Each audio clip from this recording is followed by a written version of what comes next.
A biblical perspective on life, culture and current events. This is 2020 on Vision. It's winter time. You can feel that little bit of cool weather coming on you. And June 30 is fast approaching. And so a focus today on what we might all need to know in preparation for tax time, for the end of financial year. You've got almost a month to be able to think about your finances. A lot of Christians are interested in wise budgeting, in clearing debt, in giving generously and maximising legal deductions. So, is this the time of year that might be important for you making wise financial decisions? Well, finance expert Alex Cook is back with us today. Alex is a former stockbroker. He's been a successful financial planner and he is the founder of Wealth with Purpose. He's got a ministry that helps equip people like you and I, Christian believers, to honour God with our finances by teaching sound financial skills. Alex Cook, I might say a special welcome back to 2020. Thanks, Neil. Great to be with you again. Alex, whenever we get one of these conversations now, we always like to start with something of an outlook, something of a market update or an economic forecast for what you think might be coming just ahead.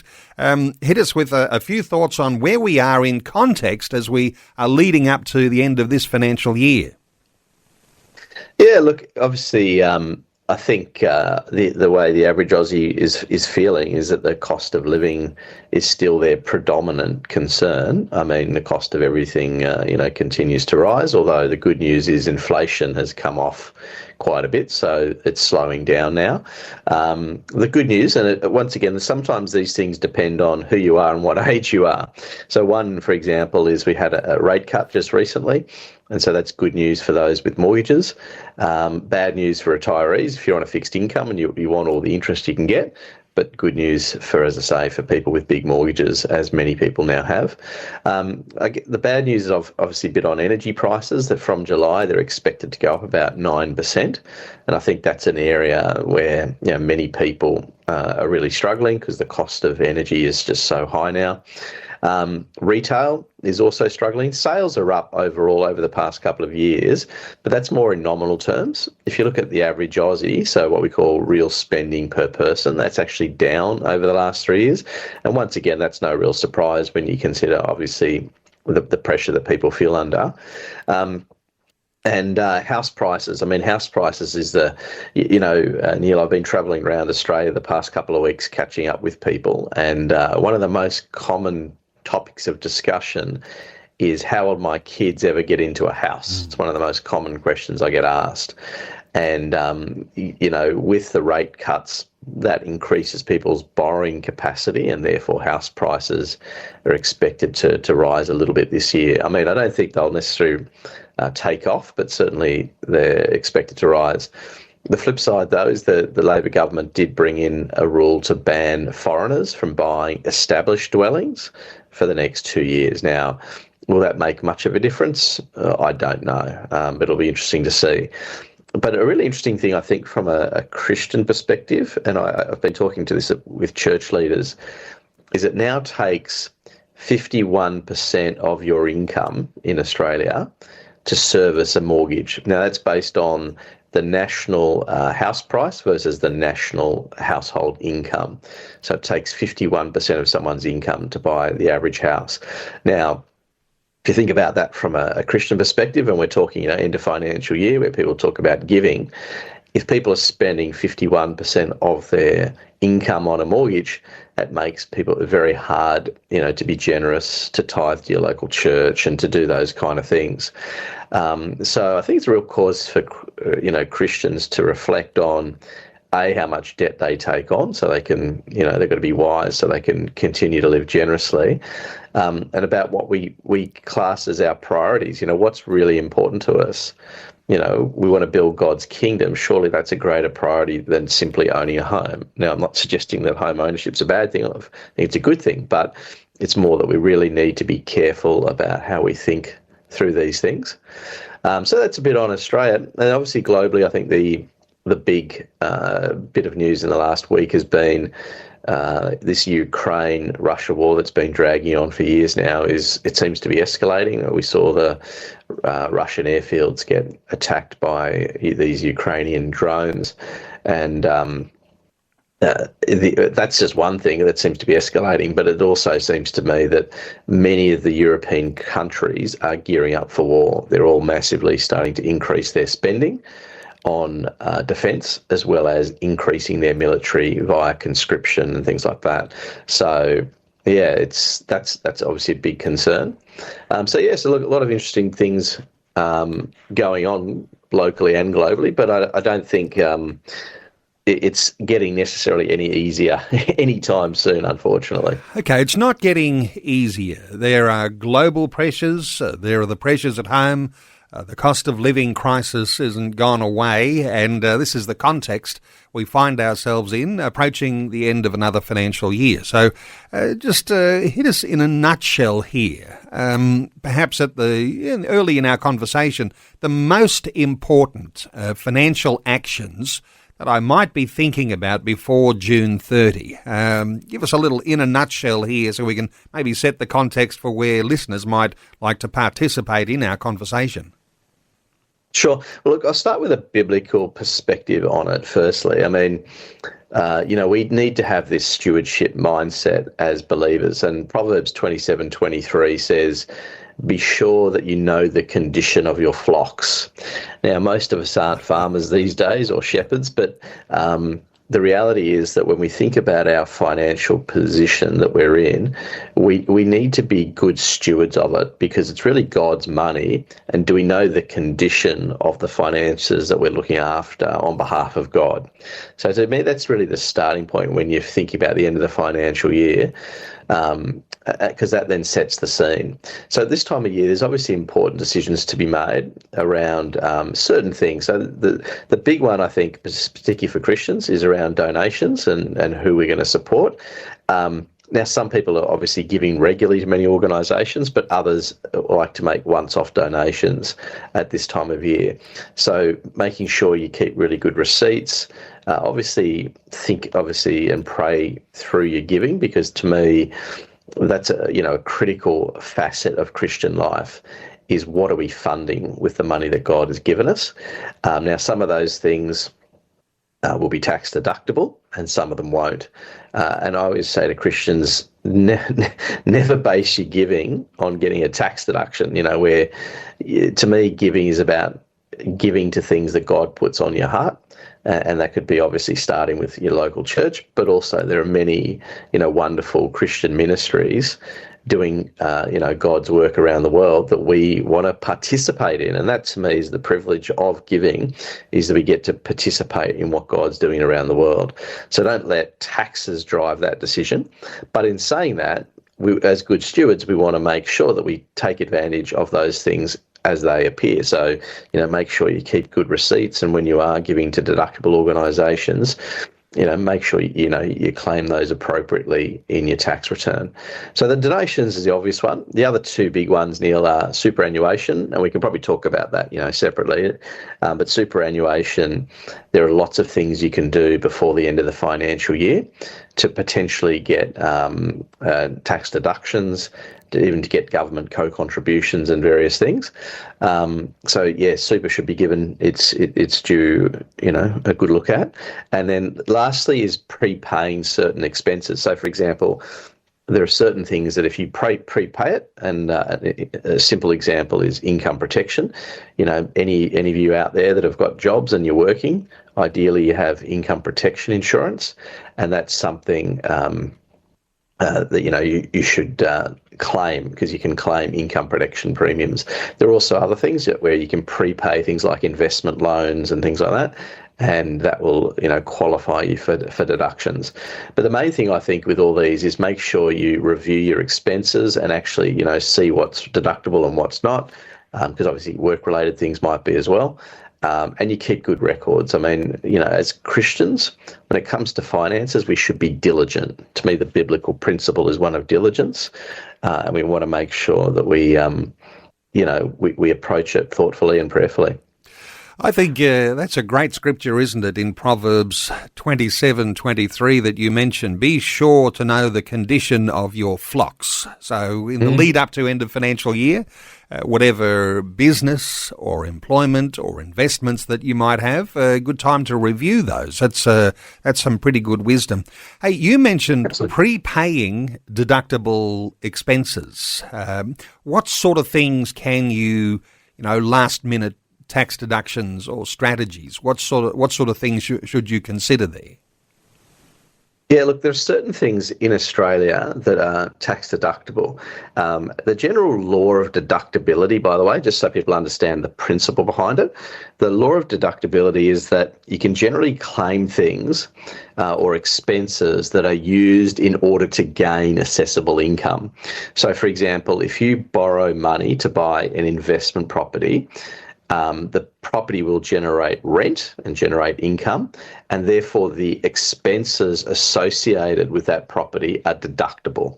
So that's the principle behind it, that you can claim a deduction if that expense has been used in order to generate assessable income. So that's the principle behind it. And therefore you can say, well, okay, I might have a property where I can prepay certain expenses and claim those. As I mentioned before, insurance is an area where people can claim their income protection premiums. Unfortunately, not all are deductible. Interestingly, just for the benefit of listeners, your life cover, life insurance, and TPD, what we call total and permanent disablement, neither of those are deductible to you personally, but they are to a superannuation fund. So often it's cheaper to have your life insurance and TPD inside super, because you get it essentially attracts a 15% tax credit or rebate, and therefore your insurance is cheaper inside super than it is outside for those types of policies. So that's just an important little one, for people to consider. But yeah, as I say, the principle here is if you're doing something to gain assessable income, you can probably claim it. So that's why it's important, as I say, to keep good records of things, because that's the kind of thing that will help you, attract legitimate deductions. The only comment I'd make also is try and make sure you see a tax agent, like an accountant or your local tax agent, who can help you with this, because it is important to do these things correctly. As I say, as Christians, we don't want to cheat the system. We've got to do things legitimately, properly, both in the eyes of God and in the eyes of the world. So that's really important. And so I encourage people to get advice around these matters so that you don't make mistakes, but also, more importantly, so you get to make the most of the opportunities too, because a lot of people miss opportunities when it comes to claiming things. In general here, Alex, I'm a Christian believer. I believe God owns everything I own.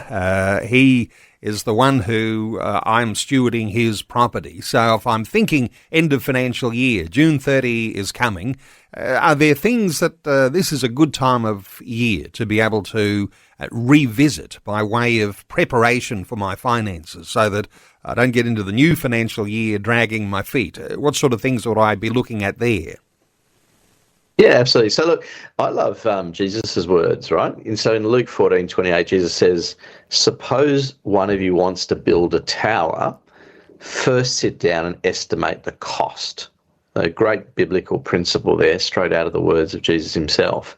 And so when I think about that in the context of finances, this time of year is great for what I would call your half-yearly checkup, if you like.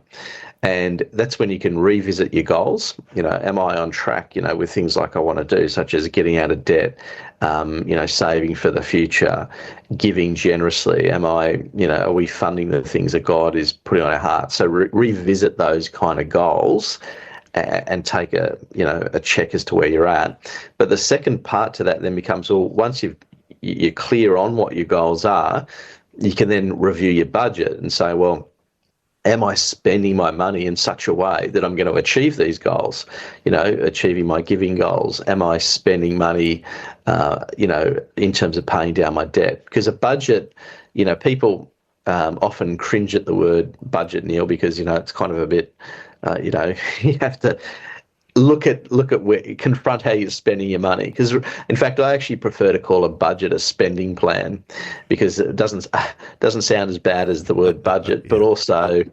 it's really what we're trying to do is to work out how we're going to spend God's money, and that's what we're trying to do.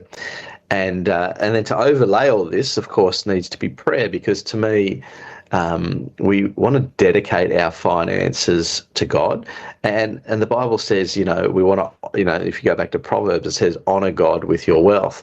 Now, the problem with the word wealth is most people don't necessarily think they're wealthy, so they don't think about the word correctly. But the reality is, in Australia, we all have some wealth. Some of us may have a little, some of us may have a lot. But we want to pray that we'll honour God with what he's put in our hands, and that we will then use that money well to achieve great things for our families and for the kingdom of God. And that needs prayer and wisdom. I love the book of James. People often say to me, how do you get wisdom? Should I read a book? Well, yeah, the Bible actually tells you how to get wisdom, and it says, ask God. We need biblical wisdom. We need wisdom from heaven. And the way you get that is to ask God for help. And, now at this time of this junction in the year is a great time to ask God for help. And I know with cost of living pressures, a lot of people would probably put their hand up and say, yeah, I could do with some help anyway. Helping you make sense of life, culture, and current events from a biblical perspective. 2020 on Vision. Our talkback line open on 1800 316 316. Alex Cook is our guest, the founder of Wealth with Purpose. Always amazing insights into finances and heading off to another financial year end coming up June 30. Alex, let's talk superannuation. There's a few changes to super that kick in, and what should we be doing with our superannuation contributions right now? Yeah, look, it's always a really good opportunity with super, in the sense that this time of year, there are a number of things you can do in order to get various tax benefits, but also, more importantly, just to grow your superannuation over time.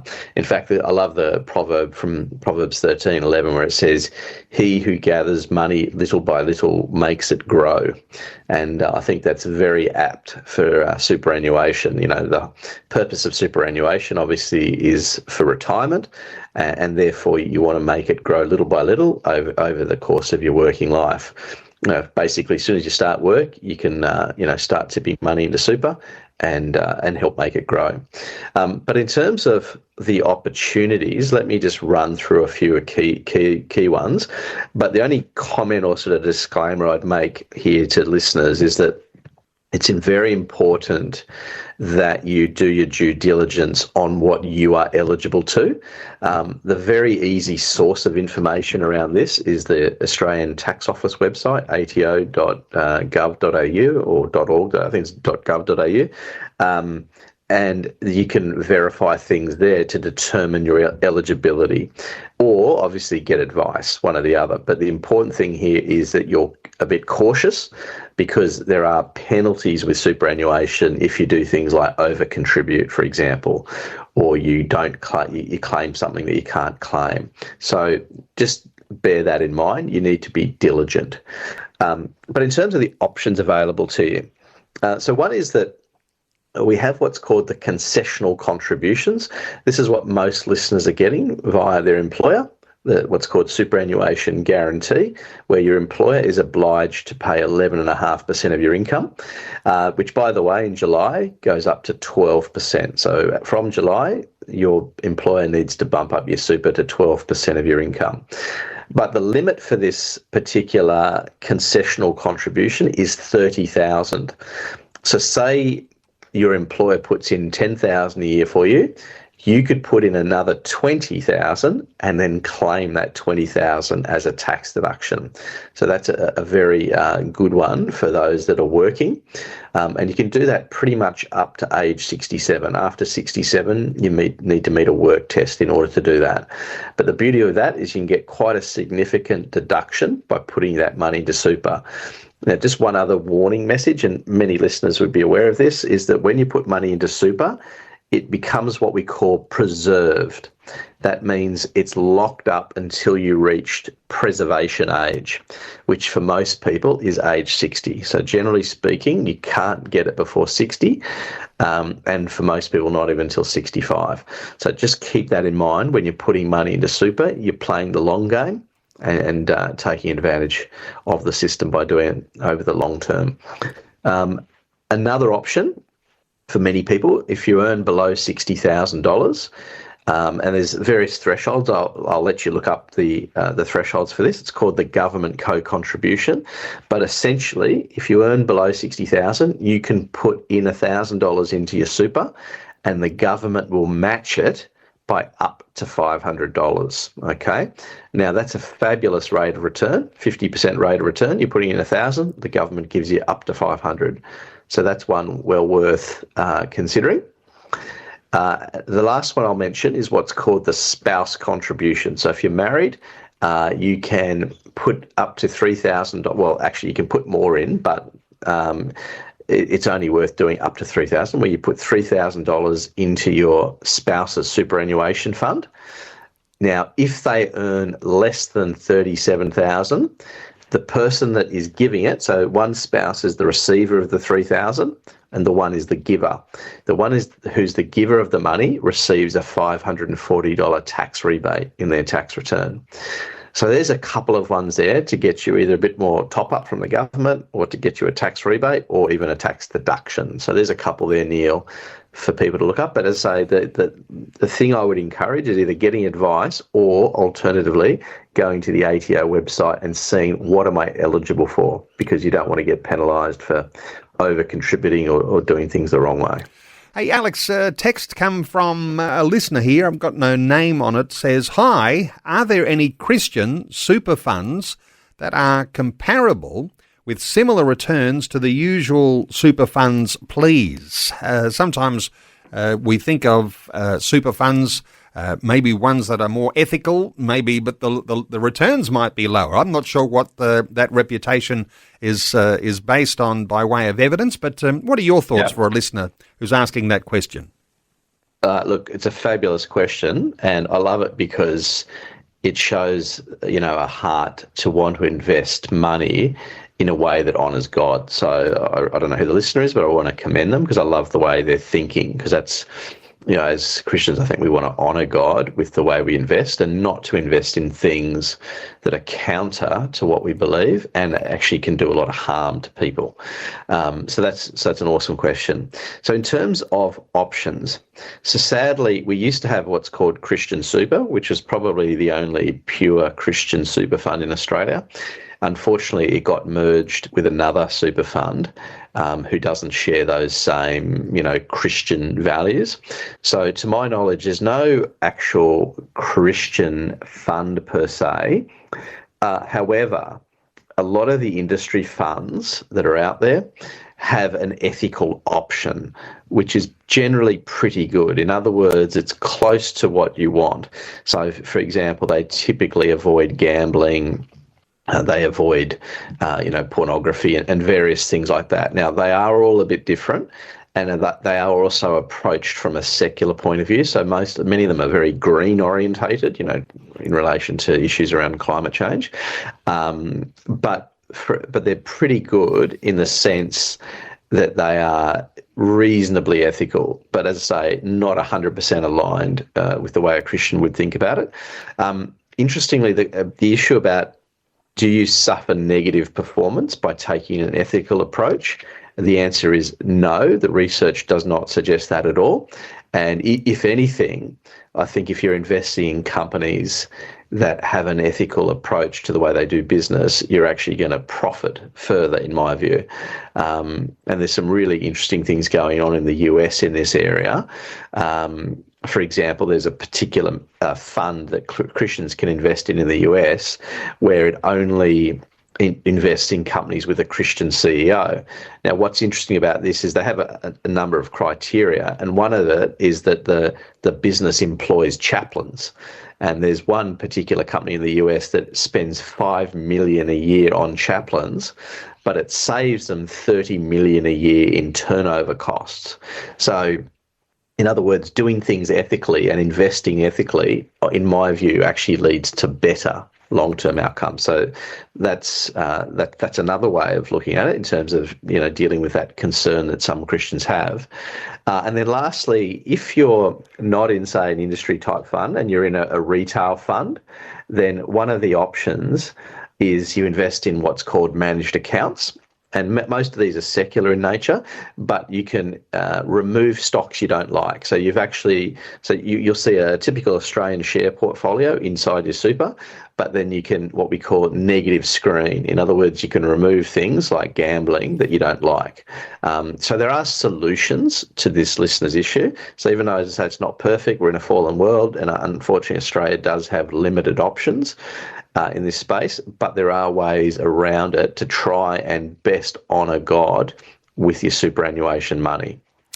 Alex, let's stay with super for a few moments. There'll be some listeners interested in your thoughts, your comment on the government's plan to increase the tax rate on superannuation earnings for balances exceeding $3 million from 15% to 30%. Now, probably most listeners are not in the group that's going to be affected by that immediately. But what were your thoughts? Are there some issues around that you can comment as a Christian financial commentator? Absolutely. Look, couple of things about it. So, yes, there's the threshold of $3 million in super, and yes, the tax rate will be higher. Those two things in and of themselves is not what bothers me. What bothers me is a real, the next feature of it is they want to tax unrealised capital gains. Now, to my knowledge, that's never happened in Australia before. And to me, and many even secular commentators are commenting on this, and is that it's one step too far. It's one thing to say, tax people more because they're wealthy. That's up for debate. But to charge people on gains that they haven't even made yet, i.e. they haven't realised, is going to be administratively disastrous. How on earth will they administer this and in a way that's diligent? B, ideologically, how can you tax people on gains that they haven't yet made? In other words, the value of something may have gone up on paper, but until you've sold it, you haven't actually got that money. So, for example, if you buy shares at $3, they've gone up to $4, but you haven't sold them yet, how can you pay tax on that? And essentially what it will do is it will make some people in their super funds to be forced sellers. They might have an investment property that's gone up a lot. They might have shares that have gone up a lot over 20 or 30 years. And all of a sudden they become a forced seller in order to pay a tax bill. So I think that's extraordinarily dangerous policy. And the problem I see in Australia is at an ideological level. And the ideological problem is Australia is a socialist country. If you listen to the Greens, they'll say Australia is a capitalist country, and look at all the problems we've got. It's because capitalism is failing. That is a lie. The reason why we've got all these problems is that we've been becoming progressively socialist now for a very long period of time. And we're now starting to see the deep impact of that socialism through cost of living pressures, through higher taxations, through energy and policies like this one. And this one, as I say, it's a really dangerous one because you're essentially charging tax to people on money they haven't even yet made. And so this is why we need to bring Australia back to Christian values, and then you're not going to have this kind of crazy socialist policies that we're starting to see.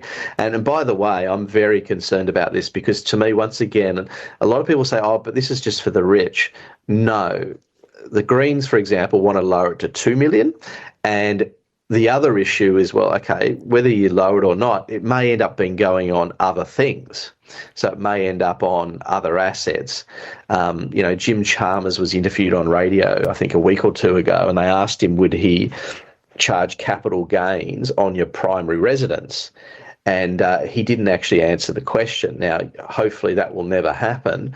But interestingly, in the US, you do pay capital gains on your primary residence. However, the difference is in the US, your home loan is deductible, which it's not in Australia. So I think, to answer your question though, Neil, I think this is a terrible policy. I hope that they backtrack and don't go ahead with it, because I think ideologically it's very dangerous.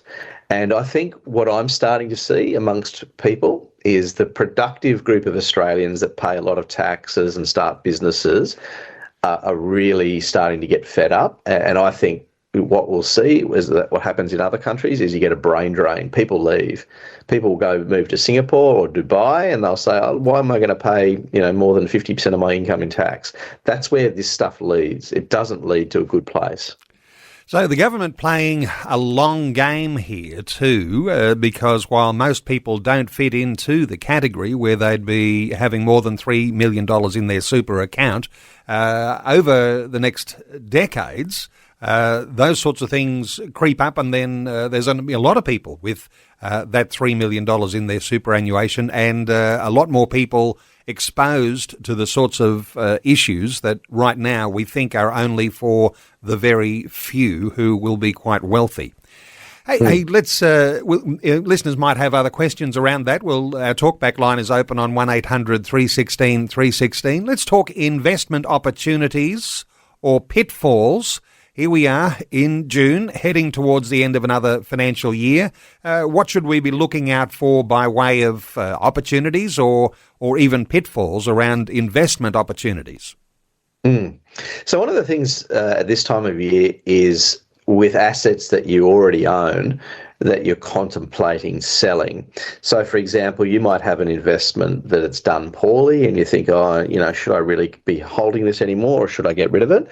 One of the interesting things about the tax rules in Australia is if you sell an investment and you take a loss on that investment, those losses can be carried forward indefinitely and can be used to offset against future gains.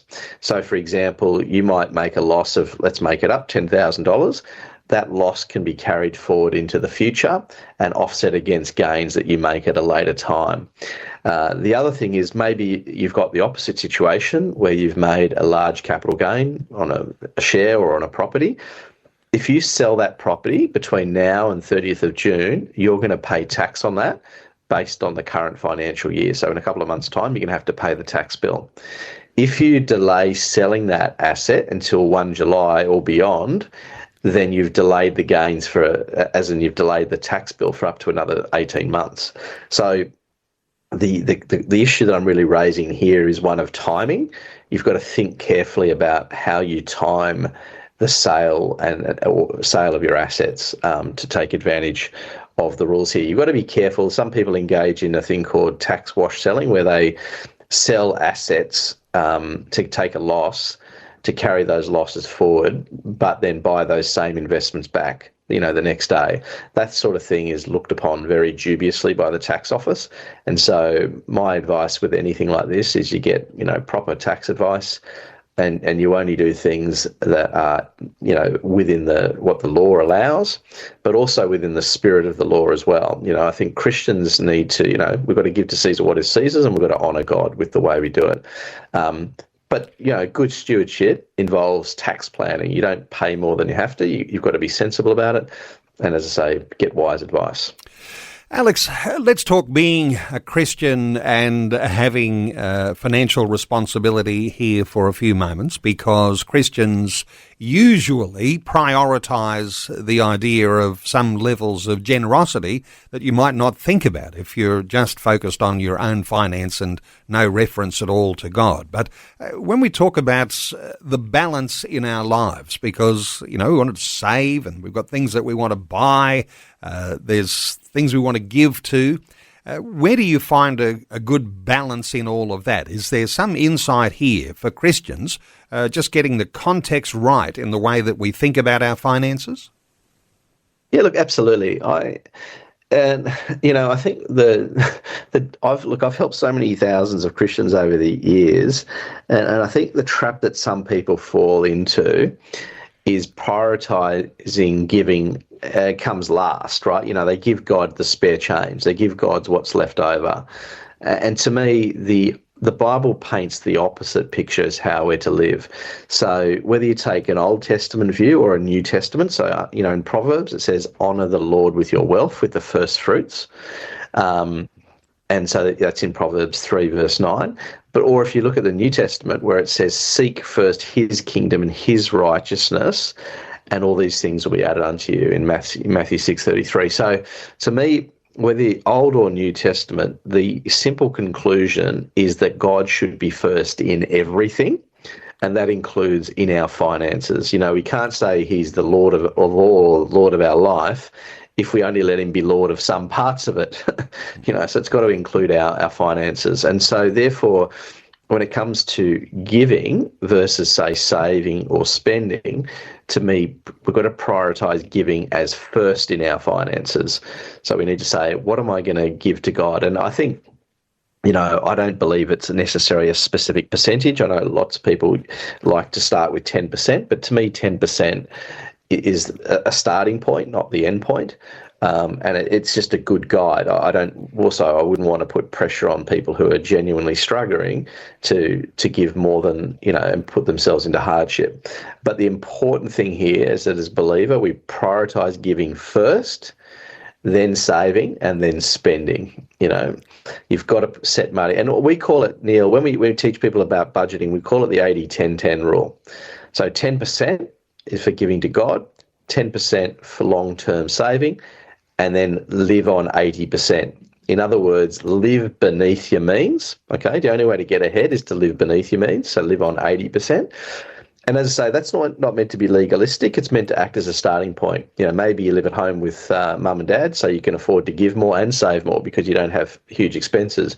Or maybe you're an empty nester and your kids are grown up, and therefore you don't have the big school fees anymore or the mortgage, and so you can afford to give more as well as save more. So, your stage of life may affect how you prioritise things, but the key thing here is that we put God first with our financial decisions, and particularly with how we're going to allocate our spending. It's often, with some dismay that some think, I give a tithe or an offering at my local church, but that's not tax deductible. Any thoughts here on donations? You mentioned a little earlier in our conversation that we ought not to be guided by whether there's a tax deductibility or not, but donations, tithes, how that affects your tax return. Any thoughts around that? Yeah, well, it's an interesting one. As you indicated, when you tithe to your local church, that's not tax deductible. However, there is a way, I don't like using the word way around it, but for people who set up trust structures, like if you have a family trust, you can direct some of the income from your trust to your church. And whilst that's not a tax deduction, it means that income from your trust is going to the church rather than to you. So it does reduce your own personal tax liability. Now, that's me giving a very simplified explanation. If you do have a trust, then more than likely you have an accountant, and your accountant can give you advice around this area. But my point being is there is ways of giving tax effectively to church that some listeners may not be aware of. So talk to your accountant about it, and trust structures may well be a solution for people. But as I say, as a general principle, you can't claim your giving as a tax deduction to a local church. On the other hand, there are many wonderful organisations that have tax deductibility status that you can give to. And so long as you obviously keep good records, you can claim those as a tax deduction. And the key thing here is making sure that the organisation that you're giving to has deductibility status. Okay, and usually they'll tell you, most, because the ones that do have it want to promote it, and those that don't have it just means you can't claim it. So obviously as a Christian, we've got to be moral about these things, so we shouldn't claim ones that we can't claim. So just be wise and get advice around these things, and obviously talk to the organisations that you support and ask them, are they deductible or not? The only comment, of course, Neil, is, as we were saying earlier, to me, giving is a spirit-led exercise. We want to ask God, what do you want me to give to you? What do you want me to support? It shouldn't be driven around tax deductibility. That shouldn't be the driver. Tax deductibility is great. It's a nice thing. but it shouldn't be the reason for our giving. And so many Christian organisations and charities that have that tax deductibility having an end of financial year fundraiser, and the encouragement is to be generous as you identify where you would like to increase your generosity there. And coming along with that, our children passing on the flame of generosity. If you've reached a point where you say, well, finally I'm able to be generous, I need to teach my kids about generosity. How important is it, do you think, Alex, involving your kids this time of year and decisions you might make at an end of financial year? Oh, look, Neil, I think it's an awesome opportunity. One thing I like to do I've got 4 kids, and one of the things I like to do is, because obviously many of these ministries send you out end of financial year fundraisers, etc. What I like to do is actually go through them with my kids so they can actually see what we're giving to, so that way they become involved in the decision, they think about it. But I want to give a specific example actually of some clients that I deal with. They have a trust structure, family trust, where the money is just invested in various investments. And as a family, they've made the decision to give away 100% of the income that trust generates. And so what they do, there's 4 of them, husband and wife and 2 kids. And what they do is at the end of each year, one of those 4 gets to choose to whom that income is going to be given. So the 2 parents and the 2 kids all get a go once a year of deciding where that income from the trust is going. So I think it's fantastic because the parents are modelling giving to their kids. They've been extremely generous as a family, but everyone's been, forced to think about what is it that God wants us to give to. And so this time of year is a wonderful opportunity to model this to your children by including them. Now, they might not be involved in the specific amount you're going to give away, but kids, they may have lots of great ideas on things that they want to give to that supports and advance God's kingdom and, of course, helps those that are in need. So, yeah, great time of year to include your kids. And great insights. And for listeners, you'll be able to hear this conversation again on a podcast. And you might be thinking, if my husband or my wife were able to hear this, you might be able to have them able to listen on demand via the Vision app or on the 2020 page at vision.org.au to hear this conversation with Alex Cook. Great insights, not only the context of where we're at, but those things to look forward to in the priority areas that you might need to be thinking about coming up to the end of financial year tax time. To connect with Alex Cook, Alex is the founder of Wealth with Purpose. There's a Wealth with Purpose website, wealthwithpurpose.com. Lots of free content there, resources that you can easily access. You can follow Alex on Facebook or on X, and you can also email Alex directly. Ask Alex at wealthwithpurpose.com. Alex, always good getting your insights. Thanks so much for spending the hour with us, and God's richest blessing on you and your family. Thanks, Neil. Great to be with you as always. God bless.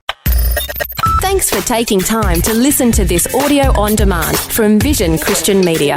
To find out more about us, go to vision.org.au.